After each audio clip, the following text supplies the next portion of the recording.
These are just some of the EDC stuff that gets used frequently at the workshop, and since we're in the middle of rejigging a whole lot of stuff around, hence the mess, there is the opportunity to pull back the curtain a bit since many of you have wanted a tour of sorts. And oh, check it out, super exciting! Just got this gigantic freestanding gantry crane that'll be installed to easily move very heavy things around the shop. But anyways, although Eric and I do make things like Spec DNT and Queen P when there's very rare downtime, what actually happens here day to day is solving deep engineering and fabrication challenges for various types of businesses across different industries. Because especially Eric is a unicorn in the industry, meaning he has both decades of experience in hands-on manufacturing and has a degree in mechanical engineering.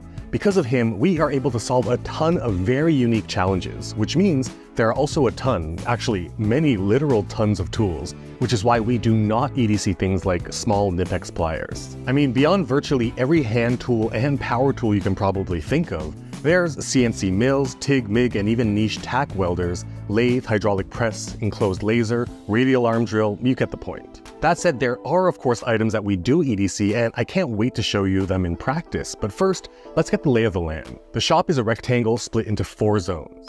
The main workshop area, which takes up about 70% of the square footage, the metrology room takes up about 10%, the office takes up another 10%, and the last 10% is the electronics lab, some storage, and washroom. The reason why the shop is in need of rejigging is because one of the things that is currently being made are transformer tanks, submersibles, mini pads, and these pad mounts. Basically all types of tanks that enable electricity to route around your neighborhoods. This leads us to the first of what we EDC in the shop, our flashlights with switchable UV. I'm rocking the Arcfeld and Eric favors the compact Seeker 4 Mini, both by Olight. When it comes to manufacturing these tanks, one of the mission-critical deliverables is that they are sealed, since these will eventually be filled with oil, and so, of course, we need to check the welds for leaks, which can be a challenge with the naked eye. And once a tank has gone through its initial welds, we paint all seams from the inside with some Magnaflux dye penetrant. Let it sit for a bit, then switch our flashlights to UV mode and check for these neon yellow spots. Any visible neon on the other side of where we painted means there's a leak. And hey, you can do other fun stuff like this as well.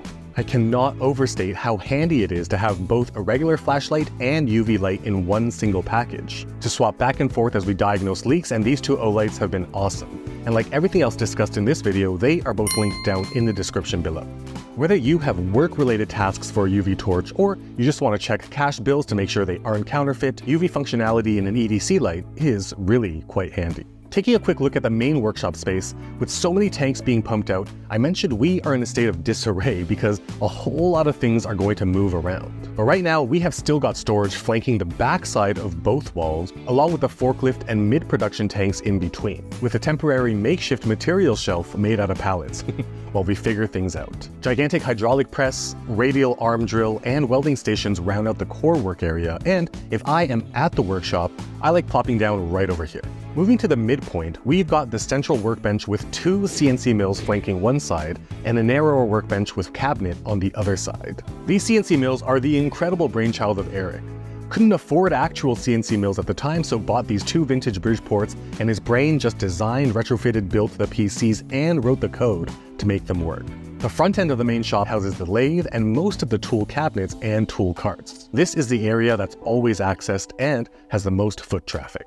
Speaking of always accessed, marking parts non-stop throughout the day, we burn through permanent markers like no one's business. Soul Built was kind enough to send me and Eric a pair of their Mark Smith bolt action permanent markers, made of titanium so they are as strong as steel but 40% lighter. To bring some cohesion, when our UV lights detect a leak, some of our internal codes are jotted down to communicate with the team and to address them so we can ensure 100% quality assurance out the door. After all, contributing to people's homes getting electricity is pretty important work, and the margin of error is non-existent when it comes to any leaks in these transformer tanks. Truth? No one needs a titanium bolt-action permanent marker, but if you work in a trade and are mechanically inclined, it's so nice to have a piece that aligns with the work that we do. I love precision machining, and check this out. Smooth barrel, can't see a single seam, and that satisfying moment when you twist and realize that it is, indeed, 2 parts. Freaking awesome. Now, as we migrate out of the main fabrication area, we enter the secondary workshop zone, which is a separate metrology room. Any and everything that has to do with measurement exists here, and honestly, this is my favorite space for a few reasons. One, when it comes to solving many complex engineering challenges, one of the most important things when tackling design is in accurate diagnoses when researching and in accurate validation as we iterate on solutions. So precise measurement is a must, and every metrology tool we need can be found in this room and in these drawers. When working out problems, putting pen to paper is the best way I work, so next up in the workshop EDC is this olive green Traveler's Company notebook with these two pieces from Tactile Turn, their titanium bolt action pen and titanium mechanical pencil. I have been using Tactile Turn pieces for about 2 years now, and they're one of those things that although I prefer fountain pens for typical day-to-day notebook usage, like the sole-built Mark Smith, having more robust writing utensils in a workshop environment just makes sense. They have been kind enough to let me share a 10% discount with you, and if you are interested, you can find that secret coupon code down in the description below. But as for the second reason I love this metrology room, if you have been with me for a bit, you know I have an obsession with wooden and metal boxes, especially vintage ones, and this spot is full of tools that came in wooden and metal boxes, like this set of Mitutoyo micrometers. I go crazy for this kind of stuff.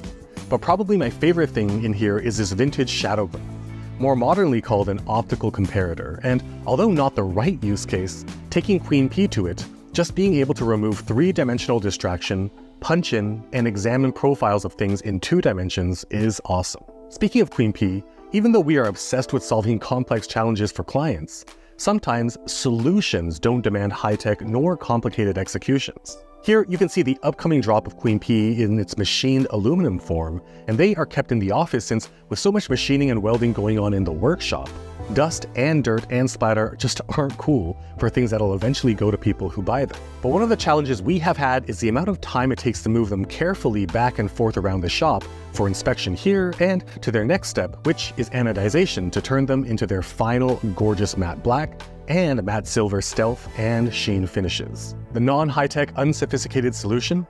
We've cut small dowels, and when the CNC mill frees up, we'll be poking holes into the styrofoam sheets, then gluing these dowels in to form trays so we can move them easily and with care. Here is my janky non-drill demo of what I mean, but you can see that just some random pieces of scrap styrofoam and wood will make the perfect handling trays for Queen P. Before the CNC mill frees up though, we just gotta pop the dowels into the tumbler with some media to smooth out the rough cut edges. And side note, but if you ever get a chance, get your hands into one of these for the coolest vibration sensation ever. But not gonna lie, a 3D printer would be ideal for this. And hey, if you have experience with 3D printers, I would love to hear your recommendations down below. Right now, we are looking at the Bamboo Lab X1 with heated chamber, so if you own it, I would love to hear your thoughts on that. I can talk about the metrology room for days, but sliding over to the electronics zone, you can see the cabinet here with some meters next to the standing soldering station along with Raspberry Pi and Arduino setups. Beyond that lies the office where the bulk of the design and brainstorming work occurs. It's really satisfying to encounter a problem, think through a solution, design a part to test out, and walk 20 feet to see it come to life. Design is where I get my rocks off the most, and although I typically design processes and systems, ever since I started uploading to YouTube, by nature of needing to make thumbnails, graphic design has been an ever-increasing interest of mine. To foster this desire to practice graphic design and blend it into my love of all things everyday carry, I have decided to design and release one-time drops of Ranger eye patches, and Series 001 are a few warriors from yesteryear. A Viking, a Zulu warrior, a samurai, and a cowboy. A subset of everyday carry folks like to swap these Velcro-backed patches to their Velcro-surfaced EDC pouches or bags, and I have looked on in admiration for a while. Series 001, this set of 4 warriors is just a small one-time run of 222 packs. Hook Velcro-backed, PVC-molded pieces with tremendous detail and sharp lines, and of course recessed and sewn around the perimeter for reinforcement. Man, I'm already looking forward to designing Series 002. But going back on track, entrepreneurship is a fun yet very bumpy ride, and I have failed in so many attempted endeavors until I figured out the one thing that transitioned me from merely having business ideas to actually being in business by consistently bringing money in. And to get some insight into that, you will definitely want to watch this video right up here. If you're feeling spontaneous though, this video down here is the one for you.